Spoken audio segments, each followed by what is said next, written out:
Hello everyone, तो यार हम बात करने वाले हैं यूपीएसडब्ल्यू की जो काउंसलिंग चल रही थी जेईई मेन के थ्रू। उसमें काफ़ी कुछ चेंजेस आए हुए हैं, काफ़ी कुछ प्रॉब्लम्स आई हुई हैं और वो counselling procedure due to some reasons यार अभी पोस्टपोन कर दिया गया है।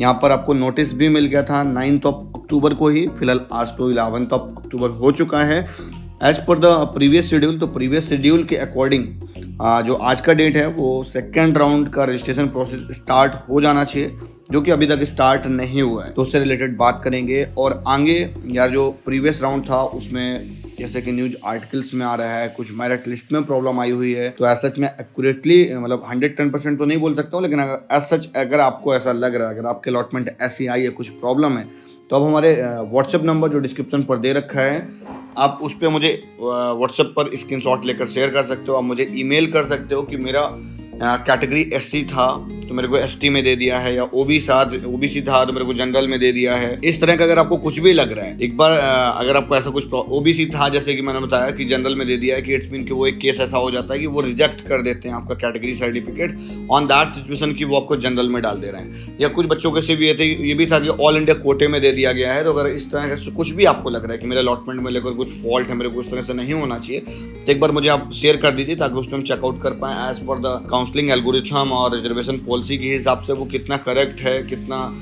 करेक्ट नहीं है, वो हम चीज़ें आगे ब्रीफ करेंगे सेकंड वीडियो में।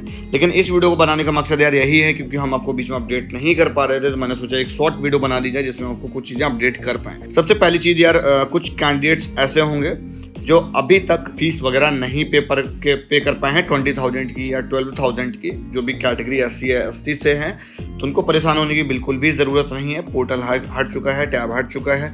बहुत ही जल्द कोई ना कोई अपडेटेड शेड्यूल या अपडेटेड नोटिस जो प्रीवियस जिन्होंने 20,000 पे कर रखे हैं उनको भी घबराने की बात नहीं है, उनके लिए भी कोई ना कोई अपडेट आ जाएगी। जो 20,000 पे किया गया है उनका किस तरह से एडजस्ट किया जाएगा या पुराने अलॉटमेंट में ही उसको कंटिन्यू किया जाएगा, जो मुझे लग रहा है कि पुराने अलॉटमेंट्स में से ही कुछ अपडेट किया जाएगा।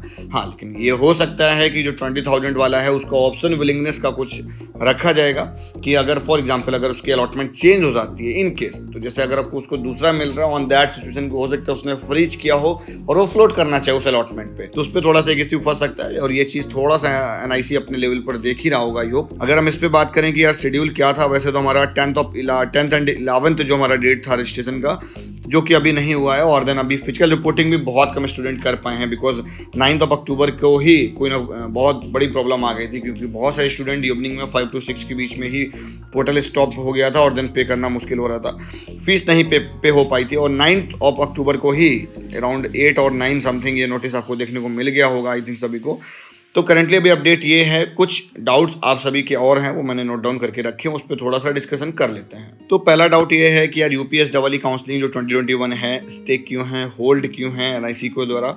देखो अब न्यूज आर्टिकल्स में जो अगर आप देखोगे तो उसमें मेरिट लिस्ट का कुछ प्रॉब्लम दिखा रहे हैं। तो मैं बोलूँगा कि यार जब अलॉटमेंट आ जाती है, बच्चे फीस पे कर देते हैं, उसके बाद उनको प्रॉब्लम समझ में आती है, ये थोड़ा सा मेरे अकॉर्डिंग तो गलत है।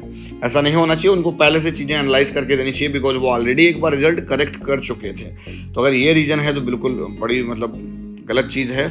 और दूसरी चीज़ ये कि अगर उसी अलॉटमेंट अगर कंटिन्यू करते हैं, जो मेरा मानना है कि 99% प्रोबेबिलिटी है यार कि उसी अलॉटमेंट में से ही इनको कंटिन्यू करना पड़ेगा, बिकॉज कुछ चीज़ें ऐसी हैं कि उनको दोबारा से रीअरेंज करके नहीं कराया जा सकता है ना, क्योंकि दोबारा से पूरा कराने में एक पूरा प्रोसेस और एक टाइम टेकन चाहिए होगा। ऑलरेडी कहीं ना कहीं एक चीज़ बड़ी सिंपली देखने को मिल रही है कि हमारा जो शेड्यूल है वो बहुत लेट होता जा रहा है। मतलब जैसे कि 9 और 10 को रिपोर्टिंग हो जानी चाहिए, 10 और 11 से रजिस्ट्रेशन थे जो कि सेकंड राउंड के अभी तक नहीं हुए।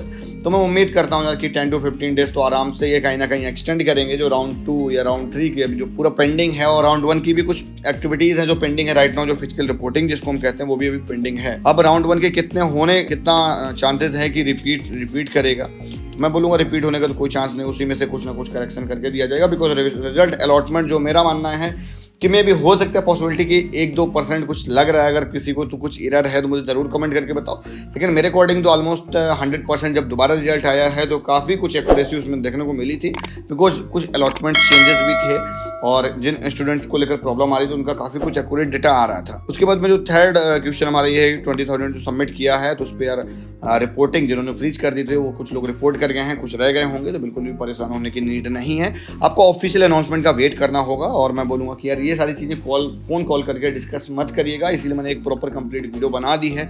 आपके जो भी पेन पॉइंट्स हैं, जो भी प्रॉब्लम कर रहे हैं, आप मुझे कमेंट करके बताइए, उस पर हम जरूर डिस्कशन करेंगे। और राउंड 2 में राउंड 2 का जैसे अभी रजिस्ट्रेशन पेंडिंग है, राउंड 1 का पूरा एक्टिविटीज़ पेंडिंग है यार, तो इस पे कहीं ना कहीं इश्यूज रहते हैं। उसके बाद में कट ऑफ रिलीज, तो यार राउंड 1 का कट ऑफ भी रिलीज हो गया, तो कट ऑफ में तो ऐसा सच मेरे को ऐसा नहीं लग रहा है कि कुछ उसमें प्रॉब्लम देखने को मिला हुआ है मेरे को। तो अभी सिर्फ एक ऑप्शन है, वेट टिल ऑफिशियल अलॉटमेंट या ऑफिशियल अनाउंसमेंट, सॉरी। और यहाँ पर मैं बोलूँगा अलॉटमेंट को लेकर अगर किसी को लग रहा है कि मेरा कुछ इससे है, मेरा सही नहीं आया है, मेरे को फीमेल में दे रखा है, फीमेल कैंडिडेट वाला, गर्ल्स वाला रिजर्वेशन लगा दिया है, तो आप लोग मुझे ज़रूर एक बार अपना स्नैप लेकर जरूर शेयर करिएगा, क्योंकि कहीं ना कहीं स्नैप अपने लोगों ने ले रखे होंगे। उसके बाद फिजिकल रिपोर्टिंग का प्रोसेस बहुत जल्द अपडेट कर दिया जाएगा। तो अभी हमको जो वेट करना है, न्यू अपडेटेड शेड्यूल का वेट करना है।